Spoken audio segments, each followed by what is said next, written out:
Hello and welcome everyone on my YouTube channel.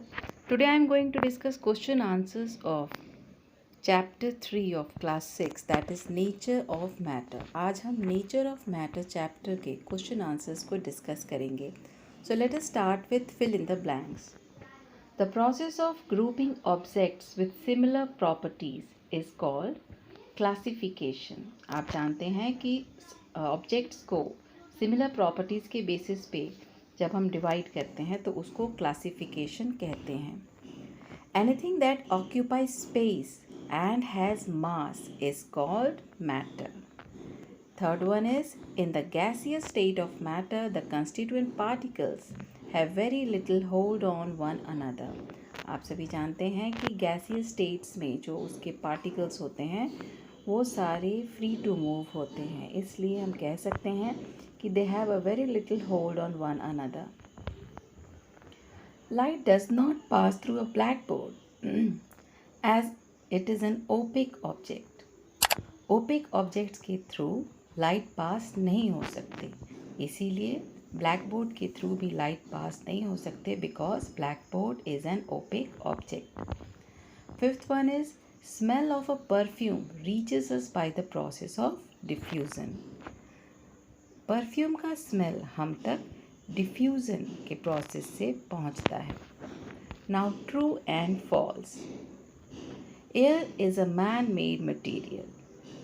The statement is not correct because air is natural, so the statement is false.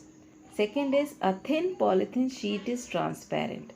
एक thin polythene sheet के आर पार आप देख सकते हैं, so we can say that a thin polythene sheet is transparent.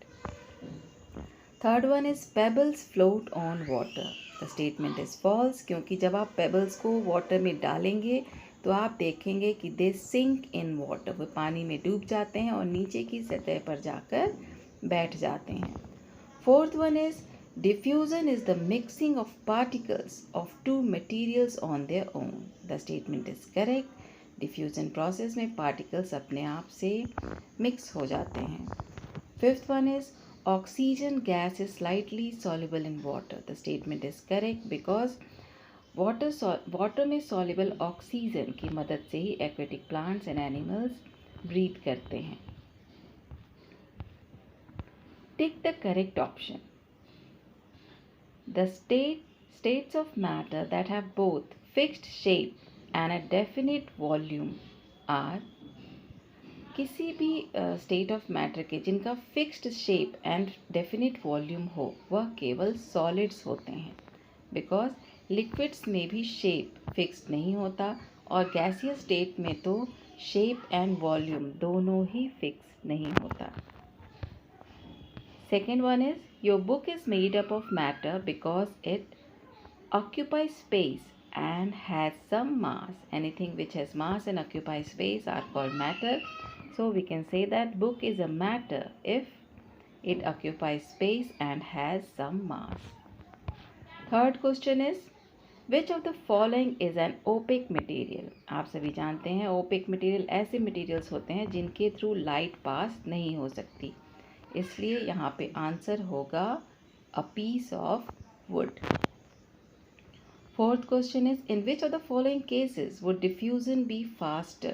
Diffusion faster कब होगा?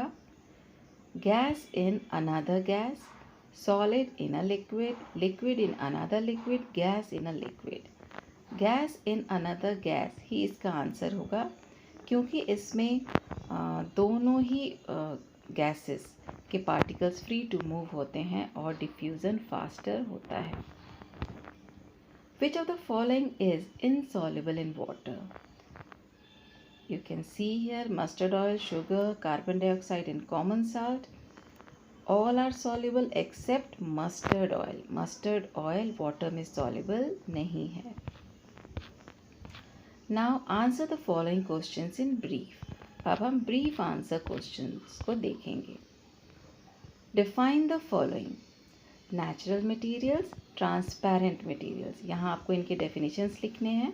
तो the definition of natural materials are the materials which occur naturally are called natural materials and transparent materials का definition है, the materials which allow light to pass through them is called transparent material. Second one is name any three materials that are transparent, and second is opaque in nature. Three transparent materials are glass, pure water and thin sheet of plastic. And the three examples of opaque material are wood, cardboard and coin. इनके आसपास opaque material के आर पार हम नहीं देख सकते.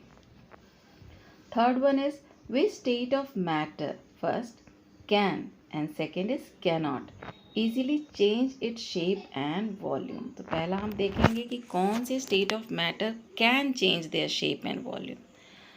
The first one, the state of matter which can change its shape and volume is gas, and second is which cannot change its shape and volume is solid. The state of matter which cannot change its shape and volume is solid because solid में particles fixed होते हैं. Why do materials diffuse into each other? The answer is some materials diffuse because of free movement of particles of such materials. कुछ ऐसे materials होते हैं जिसके particles free to move होते हैं, freely move करते रहते हैं, इसलिए वो एक दूसरे से मिक्स हो जाते हैं, डिफ्यूज़ हो जाते हैं. Fifth is define the term solubility. How does it change on increasing the temperature of water? The answer is the maximum amount of substance that can be dissolve in medium is called its solubility.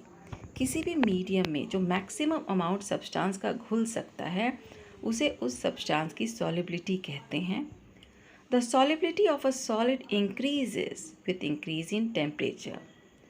जब temperature को बढ़ाया जाता है तो solids की solubility increase हो जाती है, लेकिन but the solubility of gas decreases with increase in temperature. जैसे जैसे टेम्परेचर बढ़ता है गैस की सॉल्युबिलिटी डिक्रीज हो जाती है. Sixth question is name 3 materials that are soluble and second is insoluble in water. So let us see 3 materials soluble in water. ऐसे 3 materials जो water में soluble हैं वे हैं sugar, salt and milk. And those materials which are insoluble in water are coins, mustard oil and sand. आप इसमें अपने दूसरे examples भी लिख सकते हैं because there are so many materials which are soluble and insoluble in water. Answer the following questions. Now let us see the long answer questions. First one is why do solids have a fixed shape and a definite volume? Solids का definite volume and fixed shape क्यों होता है? The answer is in solids the particles are tightly packed with each other and cannot move, so they have fixed shape and definite volume. Solids में जो particles होते हैं बहुत ही tightly packed होते हैं जिसके कारण वो इजीली मूव नहीं कर सकते. इनके कारण इनका शेप फिक्स्ड होता है और वॉल्यूम भी डेफिनेट होता है. Second one is briefly describe an activity to show that pure water is a transparent liquid. Pure water एक ट्रांसपेरेंट लिक्विड है. इसको शो करने के लिए आप एक एक्टिविटी कर सकते हैं. एक ग्लास लीजिए, कांच का, शीशे का ग्लास, उसमें पानी भर दीजिए, प्योर वाटर भर दीजिए और उसके बाद आप उसके थ्रू जब किसी भी ऑब्जेक्ट को देखना चाहेंगे तो आप देखेंगे कि आप उसे क्लियरली देख सकते हैं. इससे हम कह सकते हैं कि pure water is a transparent liquid. Third one is describe an activity to show that a solid can diffuse slowly into a liquid. यहाँ आपको एक एक्टिविटी बतानी है जिसमें कि आपको शो करना है कि कोई सॉलिड जो है लिक्विड में स्लोली डिफ्यूज़ होता है.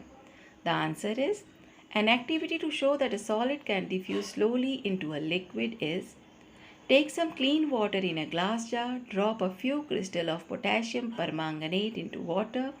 We observe that after some time the crystals dissolve and water turns pink in color. This shows that solid can diffuse slowly into a liquid. आप एक ग्लास पानी लीजिए और उसमें कुछ क्रिस्टल्स डाल दीजिए पोटेशियम परमैंगनेट के। थोड़े समय के बाद आप देखेंगे कि वाटर का कलर धीरे धीरे पिंकिश होने लगता है और कुछ समय के बाद वो पूरा का पूरा क्रिस्टल डिज़ोल्व हो जाता है पानी में। इससे हम कह सकते हैं कि सॉलिड्स डिफ्यूज़ होते हैं, मे बी स्लोली, बट वे भी लिक्विड में डिफ्यूज़ होते हैं। Now what is a saturated solution? Saturated solution क्या है? How can one prepare a saturated solution of common salt in water? Common salt का एक सैचुरेटेड सोल्यूशन आप कैसे बना सकते हैं वाटर में? तो आइए जाने पहले सैचुरेटेड सोल्यूशन होता क्या है। A solution which cannot dissolve more amount of a given substance at a given temperature is called a saturated solution. जब भी हम सॉल्यूशन बनाते हैं और जो मीडियम में हम सॉल्यूट को ऐड करते हैं, डिज़ोल्व करते हैं, ऐड करते हैं, डिज़ोल्व करते हैं, एक ऐसा स्टेज आता है जब सॉल्यूट उसमें डिज़ोल्व होना बंद हो जाता है। तब उस सॉल्यूशन को हम सैचुरेटेड सॉल्यूशन कहते हैं। अगर आपको साल्ट का सैचुरेटेड सॉल्यूशन बनाना है तो उसके लिए आप ग्लास लें, उसमें कुछ पानी डालें और उसमें नमक को डालकर घोलते जाएं। जब तक वह डिज़ोल्व होता जाए तब तक उसे घोलते जाएं और जब वह डिज़ोल्व होना बंद हो जाए तब हम कहते हैं that solution is saturated solution. This was your answer. Now question number 5. Suggest one activity to show the effect of temperature on the solubility of a liquid in water. आपको एक एक्टिविटी बताना है जिसमें टेम्परेचर का क्या effect होता है solubility of a solid in water में। अगर सॉलिड डिज़ोल्व हो रहा है वाटर में तो टेम्परेचर का उसका क्या इफ़ेक्ट होता है, ये आपको यहाँ बताना है। Answer is an activity to show the effect of temperature on the solubility of a solid in water is as follows. Take a saturated solution of sugar in water and heat it. We find that after heating the solution, some more amount of sugar can be dissolved in it. This activity shows that the solubility increases with increasing temperature.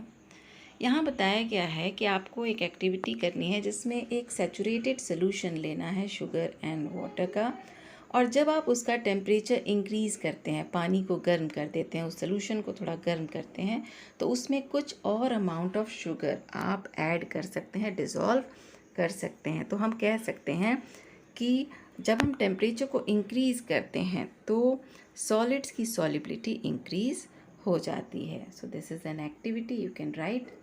And now the value based questions. Let us see the story first.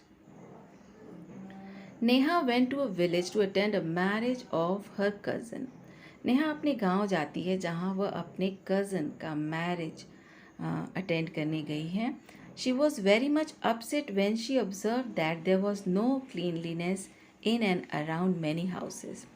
वो बहुत upset हो जाती है, परेशान हो जाती है जब वह देखती है कि बहुत सारे घर के अंदर और आसपास सफाई नहीं है।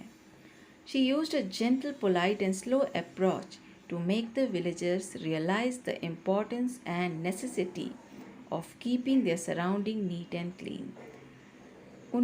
नेहा ने बहुत ही जेंटल एंड पोलाइट वे में लोगों को यह समझाने की कोशिश की, विलेजर्स को यह बताने की कोशिश की कि अपने आसपास को साफ सुथरा रखना कितना आवश्यक है। She was happy to find the village very much cleaner by the time she left. और वो बहुत खुश थी जब उन्होंने देखा, जाने के समय उन्होंने देखा कि गांव पहले से बहुत ही साफ हो चुका था। While leaving, she told her cousin that her success was similar to that of a blue ink drop, which slowly makes the water blue. इस पे नेहा बताती हैं, नेहा के कज़न बताते हैं उनको कि उनका सक्सेस वैसा ही है जैसे कि पानी में अगर हम ब्लू इंक का ड्रॉप डाल दें तो धीरे धीरे वह पूरे पानी में फैल जाता है, डिज़ोल्व हो जाता है। Now state the values displayed bye Neha. Neha ने कौन से वैल्यूज़ यहाँ शो किए? The answer is Neha The value displayed by Neha is cleanliness, gentleness and polite behavior.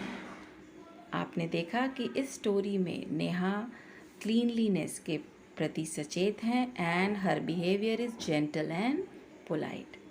The second question is name the process through which blue ink drops makes the water uniformly blue. वो कौन सा process है जिससे नीली स्याही की बूंदें पानी को नीला बना देती हैं? The answer is the process through which blue ink drops make the water uniformly blue is diffusion. So this was all about your question answer. I hope you all understand.